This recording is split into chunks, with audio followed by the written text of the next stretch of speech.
Channel 24-এ প্রকাশিত খবর, সেনানিবাসে আশ্রয় নিয়েছিল 626 জন। এর মধ্যে 615 জন বেরিয়ে গেছে, 4 জনকে গ্রেফতার দেখানো হয়েছে, বাকি আছে 7 জন। এখন আমি আপনাকে যদি সেই লিখিত ফরম্যাটটা একটু পড়ে শোনাই, খুব সেন্সিটিভ বিষয়, আপনি একটু মনোযোগ দিয়ে শোনার চেষ্টা করুন। সেনানিবাসের অভ্যন্তরে প্রাণ রক্ষার্থে রাজনৈতিক ব্যক্তিবর্গ, বিবিধ নাগরিকদেরকে আশ্রয় প্রদান এবং অভিযুক্তদের আইন শৃঙ্খলা রক্ষাকারী বাহিনীর নিকট হস্তান্তর প্রসঙ্গে ঢাকা 18 আগস্ট 2024 রবিবার। গত 5 আগস্ট 2024 তারিখে রাজনৈতিক পট পরিবর্তনের প্রেক্ষাপটে সারা দেশে আইন শৃঙ্খলা পরিস্থিতির ব্যাপক অবনতি হয়।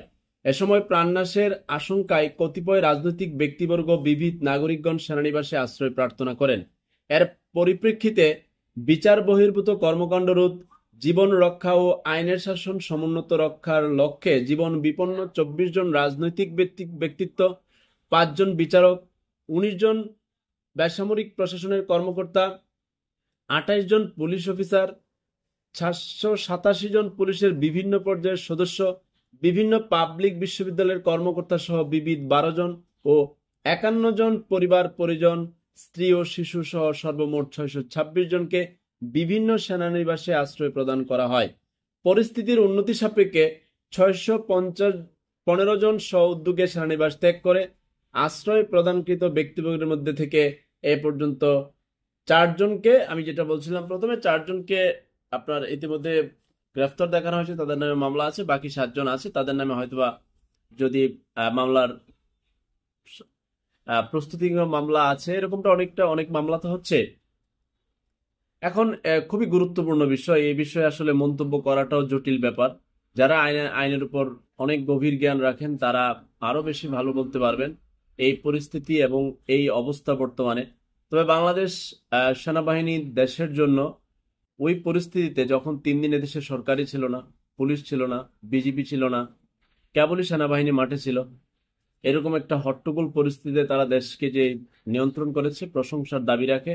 এবং সেখানে অনেকে আশ্রয় নিয়েছিলেন জীবন রক্ষার্থে। তারা মাঠঘাটে থাকলে হয়তো জনরোষের শিকার হয়ে অন্যরকম ভাবে তাদের জীবন চলে যেত, সেটাও অন্যরকম পরিস্থিতি তৈরি হতো। সেটা দেশের জন্য কতটা মঙ্গলজনক, কতটা শান্ত পরিস্থিতি হওয়ার কথা, সেটা তখনকার পরিস্থিতিতে হয়তো বোঝা যেত।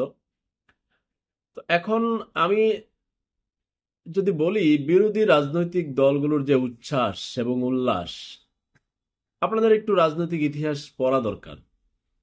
যখনই রাজনৈতিক পট পরিবর্তন হয়, সেটা নির্বাচনে কিংবা গণ অভ্যুত্থানে, ঠিক তারপরে অনেক কিছু হয়। পাল্টা অভ্যুত্থান হয়, পাল্টা কু হয়, পাল্টা রাজনৈতিক লড়াই হয়, নানান দেশের পরামর্শে কুপরামর্শে প্রভাব বিস্তার করে নানান কিছু করে থাকে, স্পেশালি বাংলাদেশকে তো করেই থাকে। তাই বিরোধীদের এত উল্লাস এবং উচ্ছ্বাস হওয়ার কিছুই নাই। পরিস্থিতি এতটাও শান্ত না, এতটাও উন্নতি না, এতটাও নির্ভরযোগ্য না যে আপনি উল্লাস এবং উচ্ছ্বাস করে মিষ্টি বিতরণ করা এবং নির্বাচনের জন্য এত প্রস্তুতি গ্রহণ করা। এখনো কাঠামোগতভাবে অনেকটাই দুর্বল, তারপরও চেষ্টা করছে। তাই আপনাদের সকলের সহযোগিতা করে অন্তর্বর্তীকালীন সরকারকে সহযোগিতা করুন, তাদেরকে কাজ করার সুযোগ দেন, সংস্কার করার সুযোগ দেন এবং বাহিরের যত ষড়যন্ত্র আছে সেগুলো মোকাবেলার জন্য প্রস্তুতি থাকুন। সর্বোপরি অন্তর্বর্তীকালীন সরকারকে কাজ করতে দিন, যেন কোনো ধরনের বিশৃঙ্খলা এবং ভুলে নতুন করে কোনো কিছু না হয়। মহান আল্লাহ পাক এই বাংলাদেশকে রক্ষা করুন। আল্লাহ হাফেজ।